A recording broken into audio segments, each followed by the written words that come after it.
नमस्कार है और इसके साथ साथ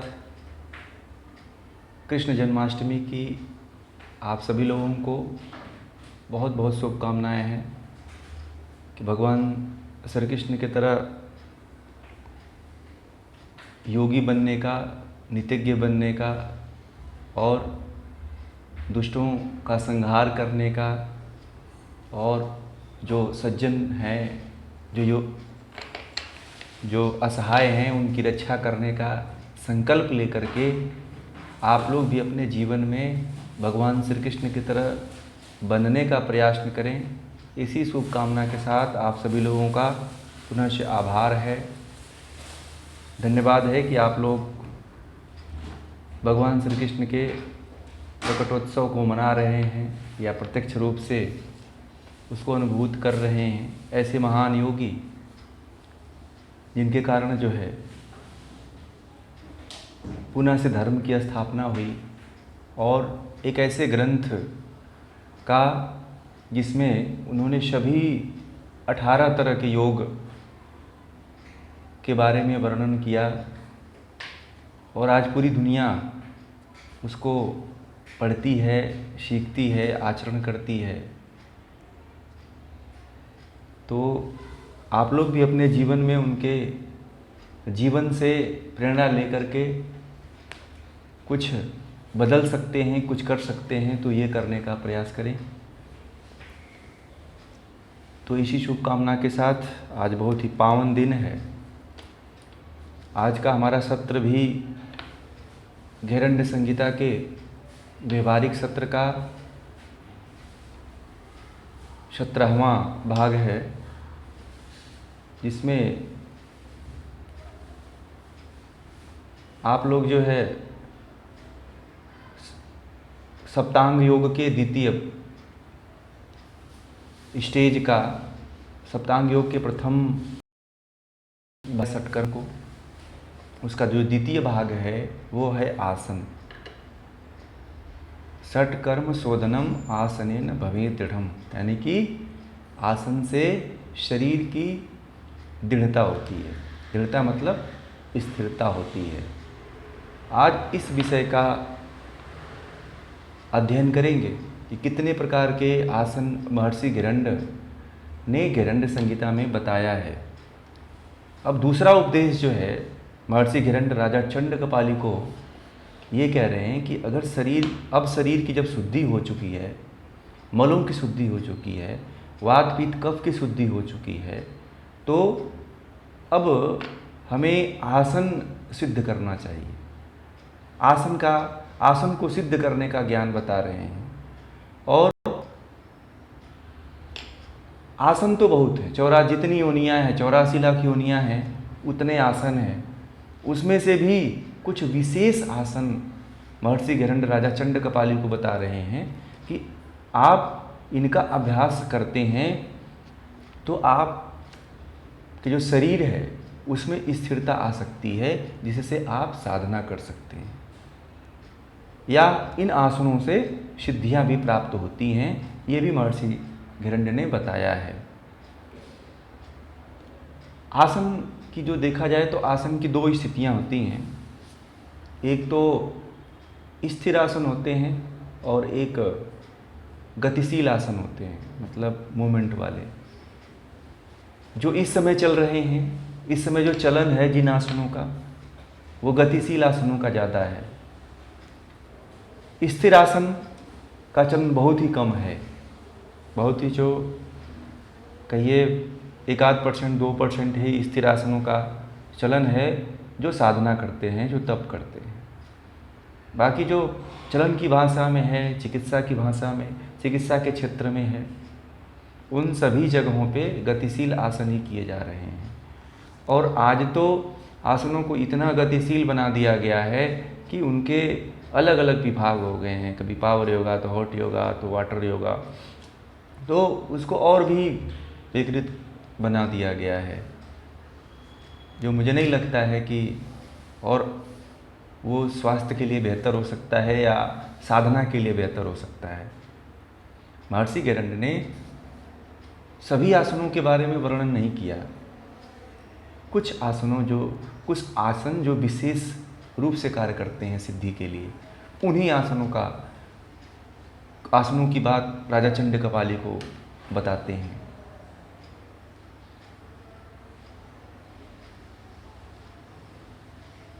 आसन, अब थोड़ा सा आसन के परिप्रेक्ष्य में आपको थोड़ा सा इसके इतिहास को जानना जरूरी है।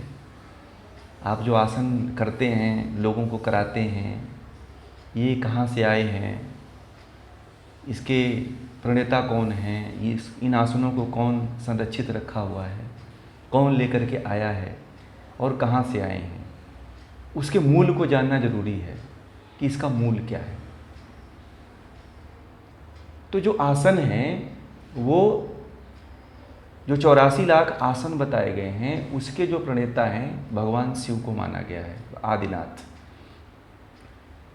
और जितने भी तंत्र का ज्ञान है, तंत्र मतलब ये आपके सब कुछ आ जाता है तंत्र में, ये हठ योग। तो जो माता पार्वती और भगवान शिव के बीच में जितने संवाद हुए हैं, वही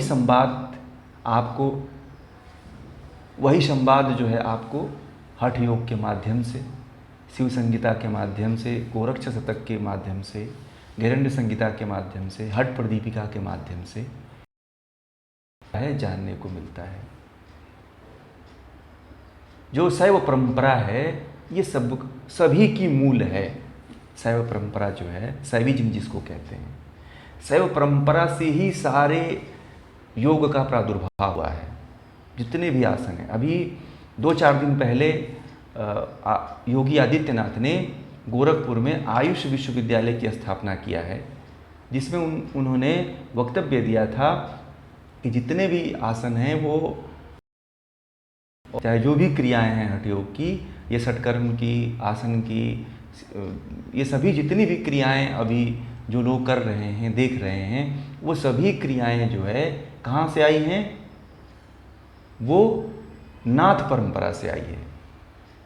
आप लोग पढ़िएगा पेपर में तो आपको पता चलेगा, चाहे उनके भाषण को सुनिएगा तो उसमें उन्होंने बताया है इस बारे में, ये सब नाथ परंपरा से आया हुआ है। और इसके प्रणेता भी भगवान शिव ही हैं। शैव परंपरा में कई 4 विभाग हैं। शाक्त परंपरा है, नाथ परंपरा है और दशनामी परंपरा है, फिर नाग परंपरा है। तो जो शाक्त परंपरा है, नाथ परंपरा है और दस परंपरा है और नाग परंपरा, आप देखिएगा जितने नागा साधु हैं, दशनामी परंपरा में जितने भी हमारे अखाड़े आते हैं, दशनामी परंपरा से जितने भी आजकल के जो सन्यासी हैं वो सन्यास लेते हैं, पुरी, गिरी, देव, है ना, सरस्वती, परमहंस, ये सब दशनामी में आते हैं। नागा साधु जो देखते हैं यहाँ पे इलाहाबाद में जब कुंभ लगता है, नागाओं को देखिएगा ऐसे ऐसे आसन लगाते हैं जो आप देख करके आपको लगेगा कि दुर्लभ है, ये तो मुझसे हो ही नहीं पाएगा कभी। एक एक पेड़ पे आप चले जाइए जहाँ पे तप करते हैं, हिमालय के क्षेत्र में जहाँ पे साधना स्थली है, जहाँ पे योगी साधनारत रहते हैं, तो एक एक पेड़ के डाल को पकड़ के एक एक आसन पे लटके रहते हैं साधु संत, ऐसे ऐसे तप करने वाले हैं। तो जो नाथ परंपरा जो आई है वो शैव परंपरा का उप परंपरा है। और ये जो परंपराएं हैं, इन्हीं परंपराओं से अब योग पूरे विश्व में फैला है। और जो आप इसको पढ़ रहे हैं, उन्हीं से अलग करके, उन्हीं परंपराओं से, वहीं से निकला हुआ है ये। और ये वर्णन जो है ऋग्वेद के रुद्र महात्म्य है, उसमें इन सब का वर्णन मिलता है। ऋग्वेद में मिलता है, अथर्ववेद में मिलता है इन सब का वर्णन। तो ये वेदों से सबसे प्राचीन हमारा वेद है, और वेद में जो है ये इन सब का वर्णन है। और जो शैव परंपरा है, आने वाले समय में, पीछे के जो समय है, जो योगी हुए हैं, अभिनव गुप्त जो हुए हैं, और बहुत से ऐसे शैव परंपरा के बहुत ही पहुँचे हुए जो योगी रहे हैं, उन्होंने इस परंपरा को बढ़ाया और ये परंपरा धीरे धीरे जो है शाक्त परंपरा के रूप में, नाथ परंपरा के रूप में, दशनामी परंपरा के रूप में और नाथ परंपरा के रूप में आगे बढ़ी और उन्होंने ही इन सभी आसनों को संरक्षित करके रखा। जो भी आसन हैं वो सभी नाथ परंपरा के योगियों के द्वारा सिद्ध किए हुए हैं। आप जो पतंजलि योग प्रदीप है गीता प्रेस गोरखपुर की, उसमें देखिएगा सभी नाथ परंपरा की योगियों का चित्र बना हुआ है और उनका नाम लिखा हुआ है। तो जितने भी आसन आप करते हैं वो सब नाथ परंपरा की देन है, वो तंत्र की देन है। भगवान शिव और पार्वती के रूप में जो संवाद होते हैं वो संवाद के रूप में उसका प्राकट्य हुआ। इस मूल को कोई नहीं बताता है, इस मूल को कोई नहीं समझाने का प्रयास करता है कि लोग मूल को पकड़ें। आज जो है तंत्र परंपरा लुप्त प्राय हो रही है। आज जो तंत्र परंपरा का सात्विक रूप है वो खत्म होने के कगार पे है। उसका मूल छोड़ करके हम ये हठ योग के कुछ पुस्तकों में उलझे हुए हैं। वास्तविक मूल अगर उसका है तो शैविज्म को जानिए, शैव परंपरा को पढ़िए। शैव परंपरा में ऐसे ऐसे ग्रंथ हैं, ऐसे ऐसे रहस्य हैं जिनके बारे में अभी किसी को पता नहीं है।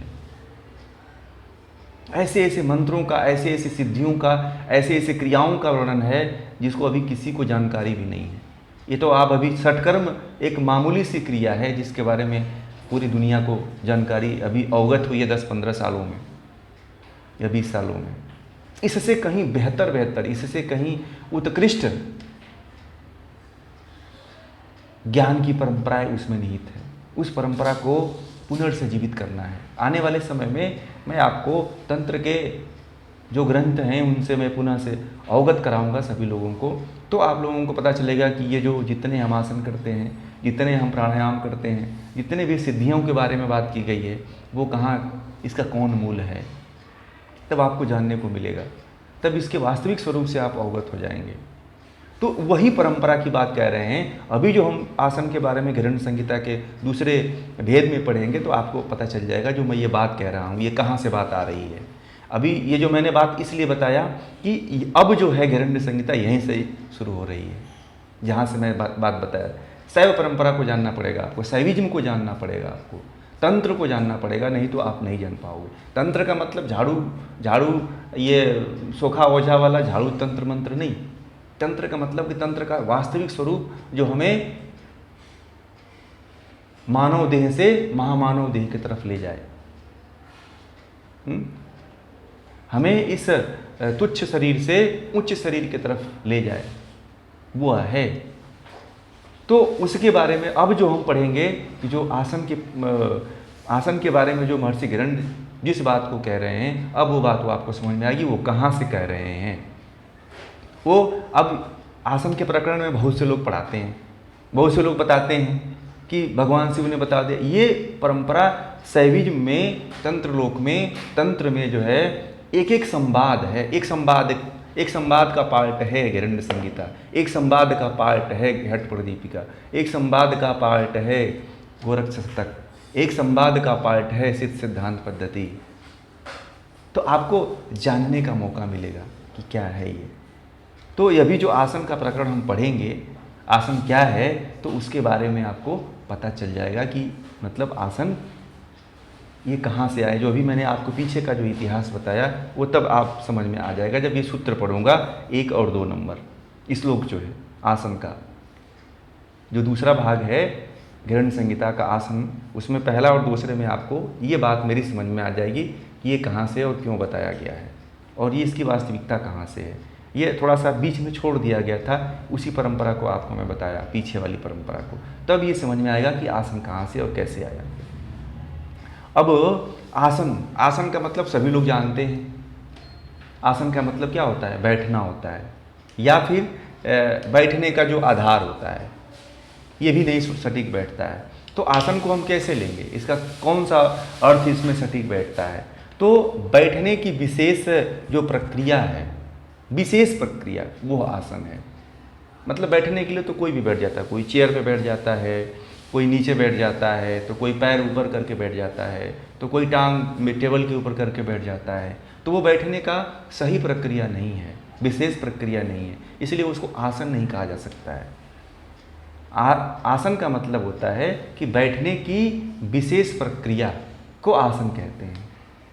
तो जब भी आपसे पूछा जाए कि आसन किसको कहते हैं, तो आप पहले तो सामान्य भाषा में ये बताएं, फिर शास्त्रीय भाषा में आगे महर्षि घिरण्य बता रहे हैं, महर्षि पतंजलि भी बताए हैं स्त्री सुखासनम, यानी कि जिसमें आप जिस स्थिति में बैठने से आपको सुख की अनुभूति हो उसे आसन कह रहे हैं।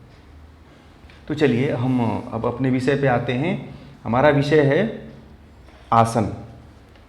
आसन पढ़ेंगे, आसन क्या है, महर्षि घिरण्य ने क्या कहा है।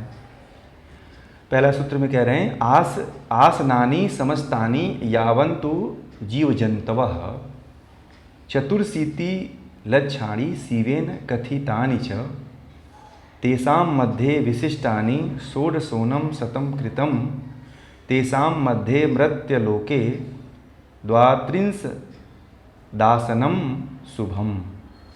अब इसमें इसके अर्थ को समझेंगे कि संसार में, इसका मतलब यहाँ पे कहा है आसनानि समस्तानि यावन्तु जीवंत, यानी कि संसार में जितने भी जीव जंतु हैं, जो मैं बात कह रहा हूँ, संसार में जितने भी जीव जंतु हैं उतने ही आसन भी हैं, उतने भी आसन हैं।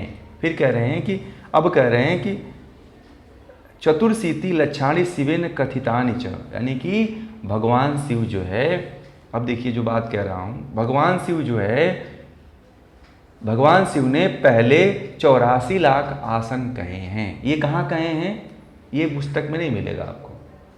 ये कहाँ का है, शैविज्म में कहा है, तंत्र लोक में कहा है, जो तंत्र की बात मैं कर रहा हूँ, वहाँ पे उन्होंने बताया है कि 84 लाख योनियों के बराबर 84 लाख आसन हैं। ये भगवान शिव ने बताया है, ये शिव परंपरा से आया हुआ ज्ञान है ये। तो ये आपको जानना जरूरी है, इसके मूल को पकड़ के रखिए। अब यहाँ पे मैं जो बताया वो आपको स्पष्ट हो जाना चाहिए। फिर जो है कि 84 लाख आसन बताए, उसमें भी उन्होंने 84 आसन को ही श्रेष्ठ माना। भगवान शिव ने 84 लाख में से केवल 84 आसन को श्रेष्ठ माना। और फिर कह रहे हैं कि उन 84 आसनों में भी महर्षि घिरण्य ने केवल 32 आसनों को ही अति विशिष्ट और अधिक शुभ माना, अति विशिष्ट और अधिक शुभ माना कि ये सबसे शुभ होते हैं, इनको करने से आपको उत्तम फल की प्राप्ति होगी। जो शरीर की स्थिरता है, जो शरीर की दृढ़ता है, वो प्राप्त होगी आसन के करने से। ये अब देखिए, जो मैं आपको पहले अभी इसके पीछे का इतिहास बताया, वो अब बात आपको समझ में आ जानी चाहिए कि 84 लाख आसन किससे बताए हैं। तो माँ सबसे पहले ये जो ज्ञान, जितने भी संवाद के रूप में ज्ञान हुए हैं योग के, वो माता पार्वती और शिव के बीच ही उसका प्राकट्य हुआ है। बाकी जो उनके जितने भी शिष्य रहे हैं, उनके द्वारा ये परंपराएं हम लोगों तक पहुंची हैं। ये सारा ज्ञान जो है भगवान शिव माता पार्वती को संवाद के रूप में दे रहे हैं।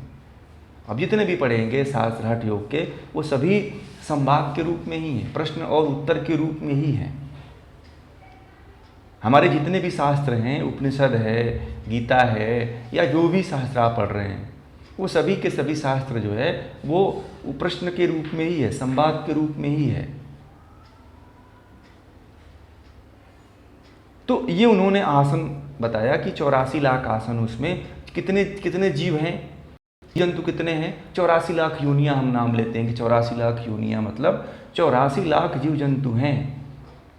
इतने पूरे विश्व में, पूरे ब्रह्मांड में, जल में, थल में, आकाश में, सब जगह जहाँ पे भी 5 भूत व्याप्त हैं, उन सभी 5 भूतों में 84 लाख जीव जंतु रहते हैं।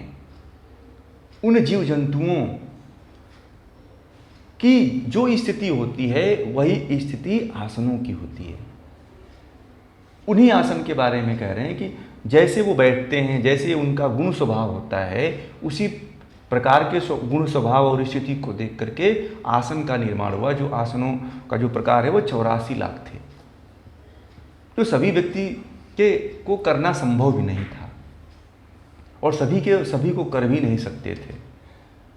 दूसरी चीज़ एक और बात आपको बता दूं कि सभी आसन करने से फायदे भी नहीं होते हैं। अब ये पूछेंगे कि हठ प्रदीपिका में और गैरण्य संहिता में और जितने योगी हुए हैं वो सभी आसनों का वर्णन क्यों नहीं किए हैं? आजकल तो कहीं पावर योगा चल रहा है, कभी हॉट योगा चल रहा है, कभी कोई अपने मन से योगा का सीरीज गढ़ दे रहा है, कोई अलग अलग जितने लोग निकल रहे हैं, जो व्यायाम के जो आसन हैं, जो व्यायाम की क्रियाएं हैं, उसको ही आसन के रूप में गढ़ दे रहे हैं। तो उनसे वो इसलिए योगियों ने उन आसनों के बारे में नहीं बताया कि उन आसनों को करने से ना ही शरीर को कोई फायदा होता है और ना ही कोई मन को फायदा होता है। इसलिए सभी तरह के आसन नहीं करना चाहिए। कुछ लोग देख करके एक दूसरे का नकल करके सोचते हैं कि वो व्यक्ति ऐसा एडवांस आसन लगा लेता है। अब यहाँ पे ये बात आती है कि आज एक बहुत बड़ा भ्रम फैला हुआ है। आज के जो योगी हैं अपने आप को जिम्नास्टिकों के सामने हीन समझते हैं कि अरे मैं तो आसन लगा ही नहीं पाता हूँ। बहुत से प्रोफेसर हैं जो आसन नहीं लगा पाते हैं, बहुत से टीचर हैं जो आसन नहीं लगा पाते हैं, तो वो योगी नहीं है? नहीं, वो योगी हैं। क्यों हैं? कि किस आसन की बात करते हैं? स्थिर आसन की बात करते हैं। हो सकता है कि वो जो है गत्यात्मक आसन न करके स्थिर आसन करते हैं, ध्यान में बैठते हैं, और यही जो है योग का मूल है। यही आसन योग के मूल हैं, स्थिर वाले आसन हैं जिससे सिद्धियां प्राप्त होती हैं। बाकी जो और भी आसन, जो 32 प्रकार के जो आसन महर्षि गैरण्य ने बताया है, उन आसनों में भी सर्वश्रेष्ठ आसन जो माना है, आसनों में सबसे आसनों का जो राजा है वो सिद्धासन ही है। जैसे मंत्रों में गायत्री मंत्र है, उसी प्रकार आसनों में भी सिद्धासन ही आसन है, बाकी कोई सब उसके आगे गौण है। और इस सिद्धासन के बारे में सभी ग्रंथों में वर्णन मिलता है, सभी शास्त्रों में, चाहे वेदों में भी चला जाए तो वेदों में भी इसके बारे में वर्णन मिलता है। क्योंकि जितने भी योगी हुए हैं इसी आसन में स्थिर होकर के साधना किए हुए हैं। तो हमें फ्लेक्सिबिलिटी तो लाना है, शरीर को फ्लेक्सिबल लाना इसलिए आवश्यक है कि जब तक फ्लेक्सिबल हमारी शरीर नहीं रहेगी तब तक हम बहुत देर तक आसन को सिद्ध नहीं कर पाएंगे। क्योंकि शरीर में दर्द होगा, पैरों में दर्द होगा, यहाँ दुखेगा, वहाँ दुखेगा, रक्त संचार बंद हो जाएगा।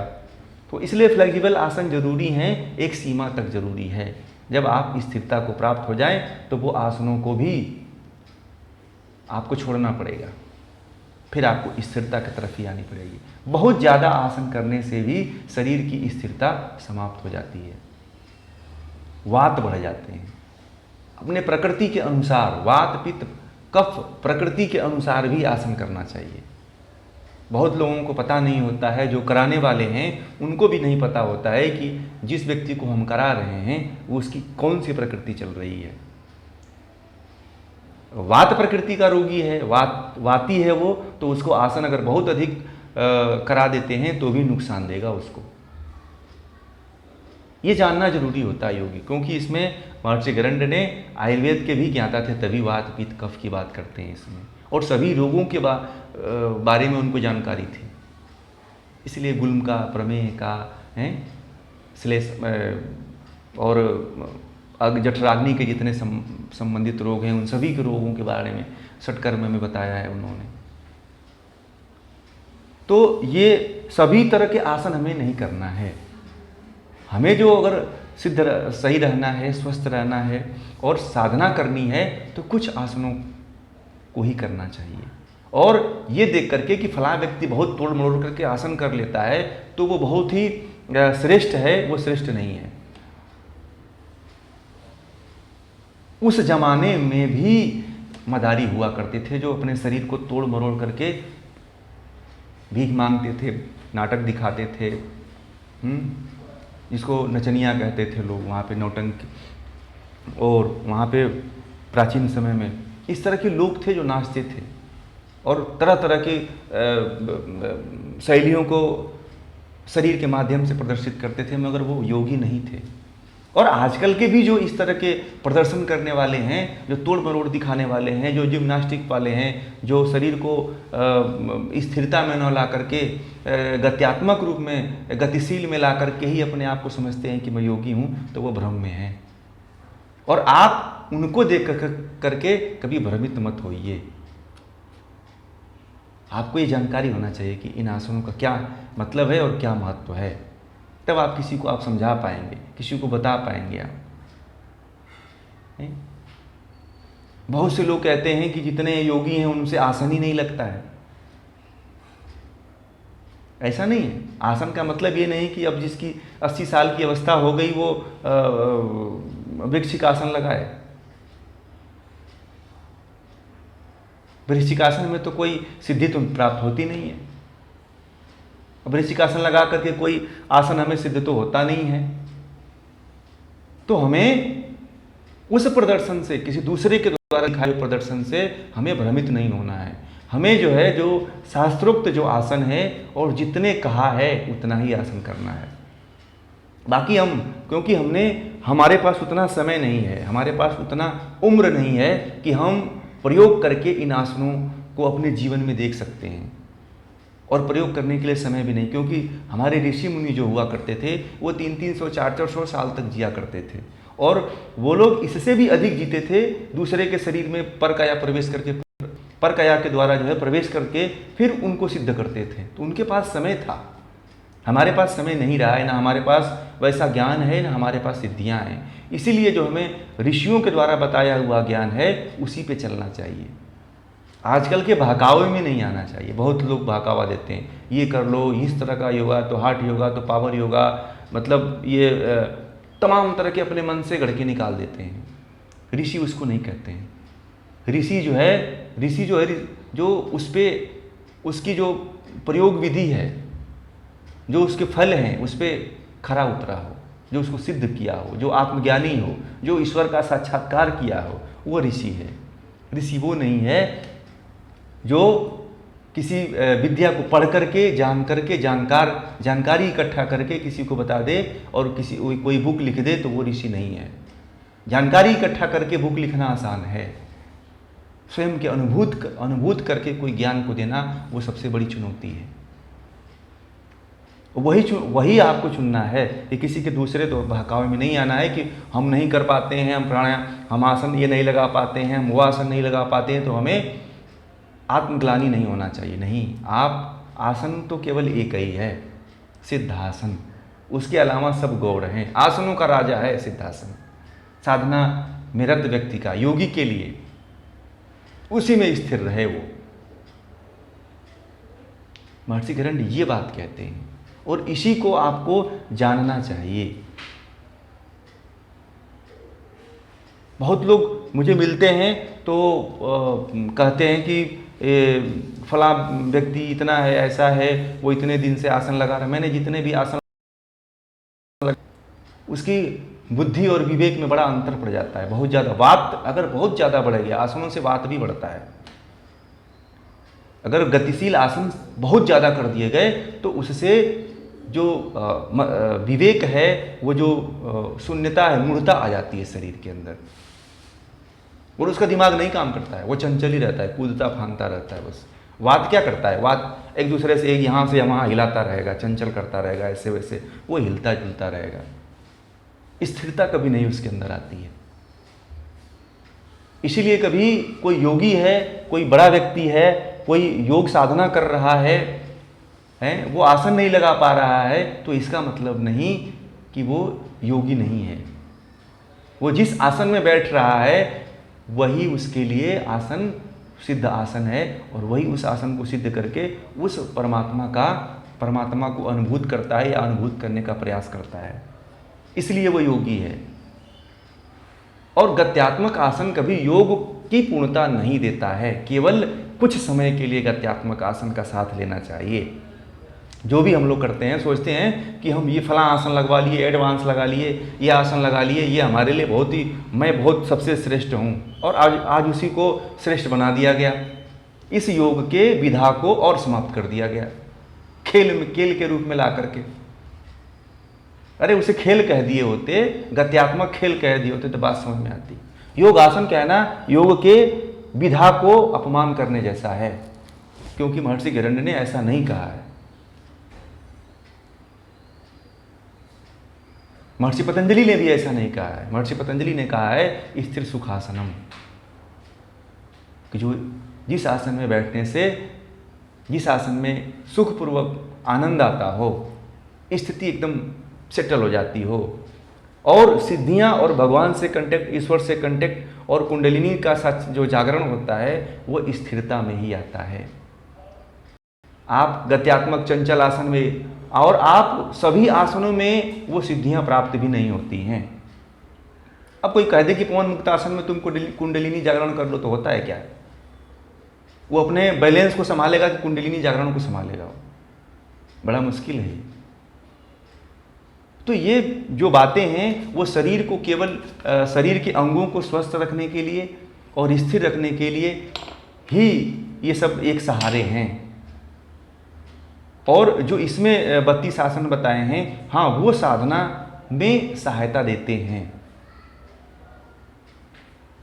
परंतु वो परमानेंटली स्थिरता लाने के लिए, सिद्धि लाने के लिए वो भी काम नहीं आते हैं। केवल सिद्धासन के अलावा, पद्मासन के अलावा, सुखासन के अलावा जितने भी हमारे योगी मुनि हुए हैं, महर्षि हुए हैं, अभी हड़प्पा होती है तो उसमें जो ऋषि मुनि मिलते हैं वो भी पद्मासन में, स्वस्तिकासन में और सिद्धासन में बैठे हुए ही मिलते हैं। भगवान शिव की प्रतिमा को देख लीजिए, वो भी ब्रह्मा के प्रतिमा को देख लीजिए, वो भी सिद्धासन, पद्मासन, सुखासन में ही दिखने को मिलते हैं। वो कभी ये नहीं कि वृश्चिकासन लगा करके पीछे टांग करके और आगे सिर करके ऐसे दिखाई दे रहे हैं। इस आसन में तो कभी देखा नहीं होगा किसी भगवान को आप लोग। तो ये सिद्ध नहीं करते हैं ये। हाँ, ये शरीर को फ्लेक्सिबल बनाने के लिए केवल काम आते हैं। तो इनसे कभी अपने आप को हीन भावना नहीं करना है। और वही आसन जो प्रमुख है, वही कुछ आसन प्रमुख हैं जो योगी के लिए अनिवार्य है। 1 घंटा बैठना चाहिए तभी वो सिद्ध होता है। योगी वही है। ये जिम्नास्टिकी करके जो जिम्नास्टिक वाले हैं उनके विवेक को, बुद्धि को, और योगी के विवेक बुद्धि को देखिएगा, बहुत अंतर पड़ता है। उसका जो चेतना है, जो चेतना का स्तर है वो निम्न लेवल का होता है। जितने भी जिम्नास्टिक, मैं जिम्नास्टिकों से बहुत मिला हूँ, उनके बुद्धि विवेक को देखता हूँ। अभी क्या करते हैं, यहाँ पे सर्कस की कला दिखाते हैं, पीछे जाके धुआं उड़ाते हैं, गांजा है इसका सेवन करते हैं, फिर शराब का सेवन करते हैं। तो उनका कोई चरित्र थोड़ी है, उनका कोई स्तर थोड़ी है। तो यह आसन नहीं है जिसको आसन आज माना जा रहा है। खेल के रूप में ला करके गत्यात्मक रूप को प्रदर्शित किया जा रहा है, उसके गतिशील रूप को प्रदर्शित किया जा रहा है। और ऐसा तो बात उन्होंने, महर्षि हिरण्य ने केवल कहा है कि गतिशील आसन तभी होना चाहिए जब तक कि शरीर स्थिर नहीं है। शरीर में फ्लेक्सिबिलिटी आ जाए तभी गतिशील आसन करिए, ये छोड़ने वाली चीज़ है। और गतिशील आसन को परमानेंटली बनाया जा रहा है और इसी को प्रोत्साहन दिया जा रहा है। मूल से छेड़छाड़ किया जा रहा है, मूल को बिगाड़ा जा रहा है। तो अभी आज का जो विषय है, इसके इतिहास को लेकर के और आसनों के इतिहास को लेकर के और आसनिक प्रक्रिया को लेकर के आज का समय जो है यहीं पे समाप्त करते हैं, क्योंकि पूरा भी हो गया टाइम। और कल जो है हम आसन, सिद्धासन और पद्मासन और अन्य आसनों को लेकर के उसका जिक्र करेंगे, क्योंकि आसन के इतिहास को और आसन के पीछे की कड़ी को जानना बहुत ज़रूरी था। और आसन एक बहुत बड़ा पार्ट बन गया था, इसीलिए इसको बताना जरूरी था। जो लोगों के अंदर जो अज्ञानता है आसन के प्रति, वो जानना जरूरी था लोगों को, कि कितना किस तरह के आसन करना चाहिए, कितने आसन होने चाहिए, और क्यों आसन ये होना चाहिए, और क्यों यही आसन करना चाहिए। तो ये जानना जरूरी था। मैंने आज का विषय को ये पूरी सारगर्भिता के साथ रखा है। अगर आप लोगों को इसमें कोई प्रश्न हो तो आप लोग पूछें, नहीं तो फिर अगले विषय के तरफ हम बढ़ेंगे।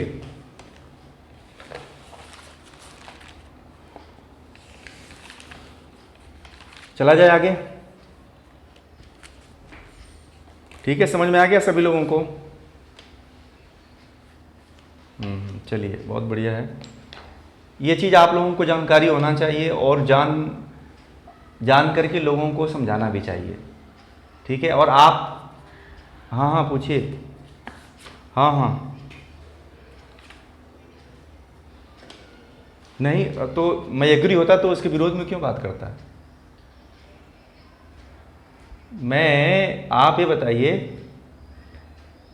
आप ये बताइए